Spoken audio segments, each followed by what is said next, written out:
오늘은 여러분들이 아주 좋아하거나 아니면 아주 싫어하는 몽블랑에 대해서 한번 얘기를 해볼게요. 산이 높으면 골도 깊다고 몽블랑은 굉장히 열성적인 팬을 가지고 있기도 하지만 싫어하는 사람도 굉장히 싫어하거든요. 몽블랑 거들떠 보지도 않는 사람이 의외로 많습니다. 하지만 그럼에도 불구하고 만년필 업계 중에서, 그러니까 만년필 브랜드 중에서 명품이라고 지칭할 만한 업체는 사실 많지 않은데, 그 중에서 몽블랑은 그래도 명실상부하게 명품이라는 소리를 듣는 팬이기도 합니다. 그래서 오늘은 몽블랑이 명품이라는 말을 듣기까지 어떤 과정을 지나왔는지 간단하게 한번 짚어볼게요. 몽블랑이라는 업체가 처음 만들어질 때만 해도 그렇게 뭐 대단한 회사는 아니었어요. 왜냐하면 몽블랑이라는 회사가 이제 독일 함부르크에 만들어졌는데, 이제 4명의 투자자가 모여서 만들었죠. 그런데 독일 업체면은 당연히 회사명이 독일 회사여야 될 것 같은데, 몽블랑은 프랑스어란 말이죠. 근데 그때까지만 해도, 물론 지금도 그렇지만, 프랑스제라는, 그러니까 프랑스산이라는 말은 곧 고급품이라는 말과 동의어처럼 쓰였다고 해요. 뭐 지금도 많이 그러죠. 프랑스제 그러면 명품을 많이 떠올리니까요. 그래서 이제 그런 이미지에 좀 덕을 보고자 몽블랑이라는 이름을 붙였다고 합니다. 그리고 이제 몽블랑 산 높이를 이제 로고에도 새겼죠. 그리고 아시다시피 몽블랑의 하얀 별은 이제 몽블랑 산 정상에 덮인 이제 눈을 의미한다고 해요. 근데 재밌는 건 몽블랑 산 높이가 틀렸죠. 이제 4810으로 보통 표시가 되는데 사실은 4807이라고 해요. 그러니까 3m가 그러니까 더 높게 표시가 된 거죠. 그래서 이제 그 당시만 해도 이제 측량 기술이 이제 대단하지 않았을 때니까 그 정도 뭐 오차는 감안한다고 하지만 로고에 표시가 된다면 또 문제가 다르죠. 그래서 몽블랑에서는 그 나머지 3m는 우리가 채우겠다라는 말을 했다고 해요. 뭐 어쩔 수 없죠. 뭐 지금까지 4810으로 쭉 왔는데 틀렸으니까 바꾸겠습니다라고 말할 수는 없었을 것 같고, 그때부터는 이제 기백으로 밀고 나가야죠. 그래서 이제 저희가 품질로서 채우겠다, 몽블랑. 이제 그래서 3m를 채우겠다. 그래서 이제 지금도 계속 4810으로 밀고 있습니다. 언젠가 지각 변동이 일어나서 4810이 정말 될지도 모르죠. 어쨌든 간에 그런 우여곡절 끝에 몽블랑이 만년필 회사가 됐고, 처음에 이제 몽블랑이라는 회사는 이제 고가품을 만드는 회사가 아니고 일반적인 만년필 회사였다고 보여집니다.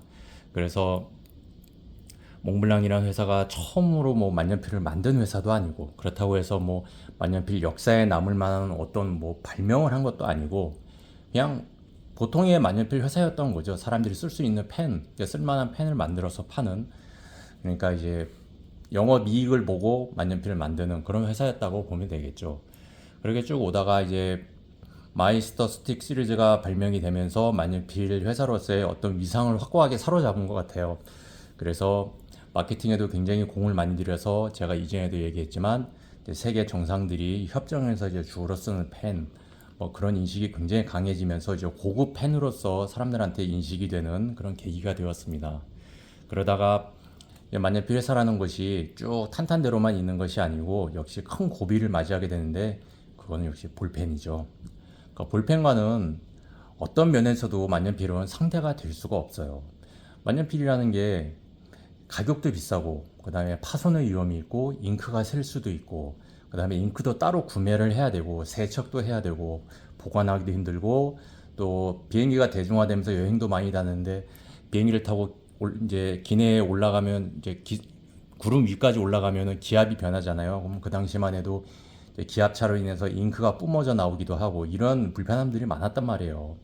근데 그런 불편함이 볼펜에서는 아무것도 이제 해당이 없어요. 가격도 싸고, 잉크 살 필요 없고, 그다음에 충격에도 강하고, 뭐 신경 써서 보관할 필요도 없고, 그다음에 바로바로 항상 쓸 수 있고, 뭐 기압차야 당연히 뭐 아무 해당 사항이 없죠. 그러다 보니까 사람들이 이제 볼펜을 많이 쓰기 시작한단 말이에요. 이제 디자인까지도 이제 다양해지면서 이제 볼펜이 아무 불편함이 없죠. 볼펜 쓴다고 뭐라 그러는 사람도 없고. 그러니까 만년필 회사들이 이제 위기에 이제 내몰리기 시작합니다. 그러다가 많은 이제 유서 깊은 만년필 회사들이 망하기도 하고 인수합병이 되기도 하고 이런 과정을 겪게 되는데 1987년에 이제 몽블랑에서는 로버트 플라트라는 이제 사장을 새로 이제 임명을 하게 되는데 이분이 이제 몽블랑의 어떤 이제 운명의 전환을 이끈 사람이라고 보면 됩니다.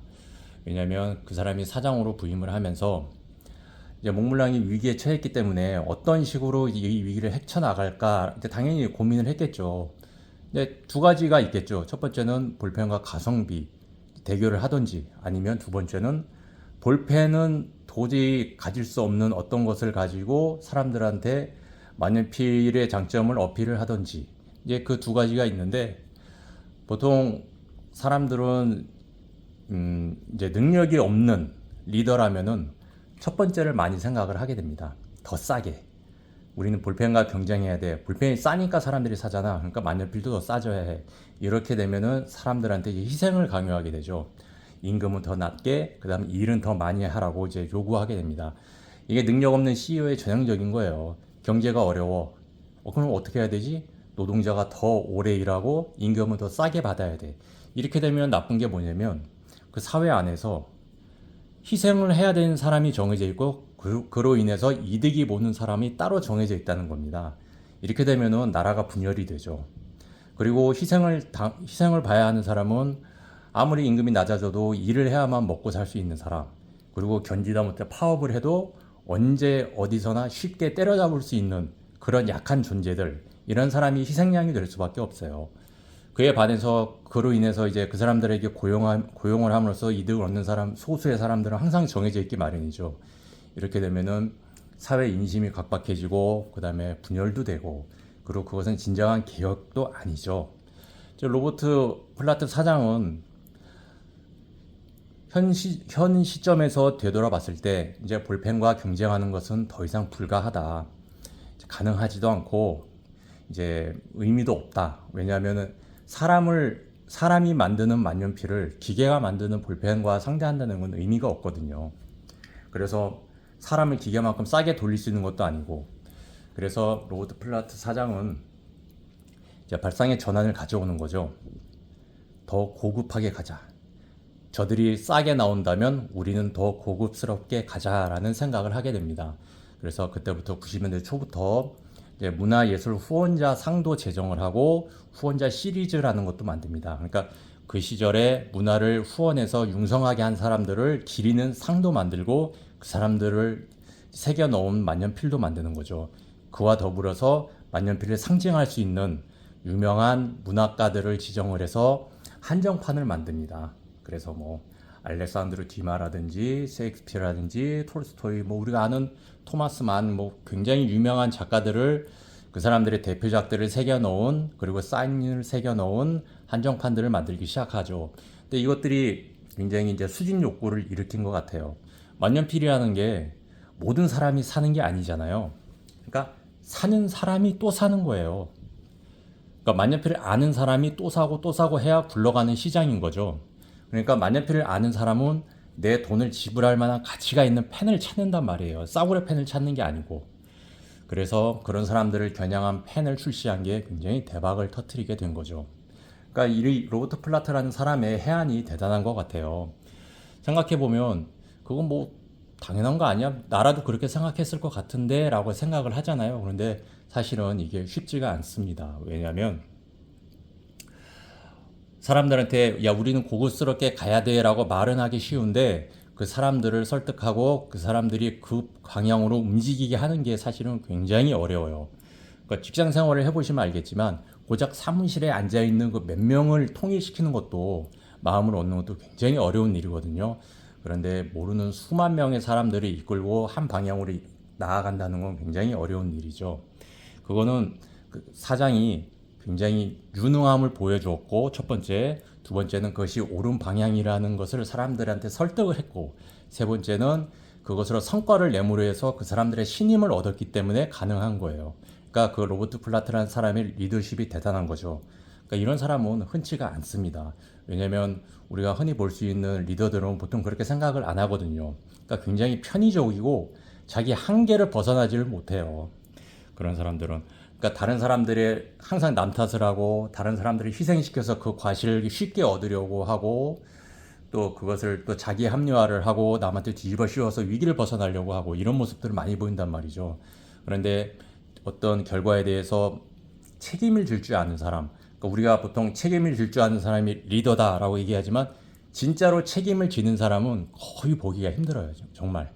살면서 몇 번 못 볼 겁니다. 그런 사람은. 실제로 책임을 지는 사람은. 그래서 로버트 플라트라는 사람이 해안을 가지고 몽블랑을 이끌어서 명품 업체로 거듭나게 되었다는 거는 제가 지금 그 사람의 유능함을 이제 힘입어서 이렇게 됐다고 얘기하지만 단지 그 사람의 유능함뿐만이 아니고 이 사람이 이용했던 건 자기의 리더십 이외에도 몽블랑이 가지고 있던 굉장히 유리한 가치 몇 가지가 있었기 때문입니다. 첫 번째로는 상징성이에요. 보통 우리가 만년필 하면은 어떤 이미지를 떠올리잖아요. 어떤 회사의 어떤 만년필. 그러면 대표적인 게 보통 파카의 화살 클립 같은 것들 아니면 여기 있는 오로라의 물방울 클립 이런 것들이 굉장히 매니아들한테는 소구력이 있는데 보통 사람들한테는 어떤 이미지는 주지만 이것이 어떤 심볼까지는 가지 않는 것 같아요. 물론 파카의 화살 클립 그러면 굉장히 유명하고 파카 하면 떠오르는 첫 번째 그림이긴 하지만 이것이 어떤 로고로서의 어떤 기능 그런 수준까지는 올라서지는 못했죠. 그에 반면에 이 하얀 별은 좀 다르죠. 그러니까 이 두 가지도 굉장히 상징으로서는 훌륭하지만 이 흰 별만큼은 미치지 못한다는 거죠. 그러니까 사람들한테는 몽블랑 하면은 이 흰 별이 각인이 돼 있다고 봐요. 근데 이것은 굉장히 유리한 점이죠. 만년필 업체. 어떤 상품을 내놓는데 사람들한테 어떤 이미지로 명확하게 각인이 되어 있다는 건 굉장한 자산입니다. 두 번째는 아까 말했다시피 히스토리가 있는 업체라는 거예요. 그러니까 역사성이 있다는 거죠. 단순히 펜이 아니라 어떤 상황에서 사용되었던 펜, 어떤 협정에 사인했던 펜, 어떤 영화에 나왔던 펜, 누가 사용했던 펜이 히스토리가 쭉 쌓여 있는 거예요. 그러니까 이 몽블랑이라는 펜을 쓰면서 사람들은 그 히스토리까지도 같이 산다라는 생각을 하는 거죠. 이것은 몽블랑 펜의 굉장한 자산이라고 볼 수 있어요. 이런 자산을 잘 활용했기에 한정판까지도 이어졌던 겁니다. 그러니까 다른 회사들도 요즘도 많이 한정판을 내놓죠. 뭐 오로라도 뭐 행성 시리즈, 대륙 시리즈, 뭐 시리즈를 많이 내놔요. 그리고 파카도 마치 그 듀오폴드 같은 것들도 한정판으로 많이 내놓고 하지만 몽블랑만큼 열풍을 일으키지는 못하죠. 물론 이 두 펜도 역사성이 있고 역사가 깊고 또 디자인에 대한 아이덴티티가 있지만 몽블랑만큼 성공적이지는 못해요. 다만 몽블랑을 흉내낸 한정판 놀이는 하고 있지만 그만큼 열정적인 수집가들을 데리고 있지는 못하죠. 그냥 이번에 나온 한정판이 굉장히 디자인이 잘 나왔네, 이쁘네 하면 사는 그런 수준인 것이지 이번에 나온 한정판은 꼭 사겠어, 줄을 서서라도 사겠어 라는 그런 열정을 불러일으키지는 못하죠. 그런 의미에서 굉장히 로버트 플라트라는 그 사장은 마케팅에도 굉장히 일가견이 있는 사람이 아닌가라고 생각을 합니다. 그러니까 펜도 좋지만 또 역사성도 있지만 심볼도 좋지만 결국은 사람이 하는 일이잖아요. 그래서 그 자리에 맞는 사람을 잘 앉힌 게 오늘의 몽블랑이 있지 않았나 하는 생각을 해봅니다. 근데 이런 말이 있잖아요. 자리가 사람을 만든다. 근데 저는 그 말이 잘못된 말이라고 생각을 해요. 자리가 사람을 만드는 게 아니고 그 자리에 알맞는 사람을 앉혀야 돼요. 어떤 사람도 사람 됨됨이가 모자르면 아무리 높은 자리, 중요한 자리에 앉혀놔도 그것밖에 못해요. 자기 한계를 벗어나지 못하고 오히려 더 찌질한 경우가 더 많아져요. 왜냐하면 아무도 자기를 견제하지 않으니까, 제가 제일 높으니까 오히려 그 사람의 가장 단점만 부각되는 경우가 많더라고요. 그래서 자리가 사람을 만드는 게 아니고 그 자리에 적합한 사람을 찾아내서 그 자리에 앉히는 게 가장 중요하다고 생각해요.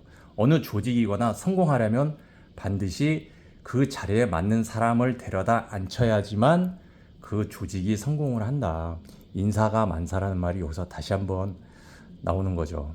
그래서 몽블랑의 오늘날 이렇게 명품 업체로서의 성공은 지금은 리치몬드 그룹 소속으로 이제 진짜 명품이 되려고 뭐 가방, 시계, 벨트, 뭐 가죽 제품 뭐 별별 거 다 만들잖아요. 이제 흰 별만 박아서 엄청난 이제 가격을 붙여서 팔아서 이제 진짜로 무슨 루이비통처럼 되려고 그러는 것 같은데, 그런 행보에는 사실 저는 이렇게 찬성하진 않지만, 지금까지 걸어온 길만 보면 몽블랑은 명품 업체로서 굉장히 큰 성공을 거둔 회사라고 생각을 하고, 그 밑바탕에는 좋은 리더를 만나고, 그리고 그 사람을 그 자리에 좋은 자리에 앉혔던 거, 그 사람이 꿈을 펼칠 수 있는 그 자리에 앉혔던 그 결정이 결정적인 역할을 했다.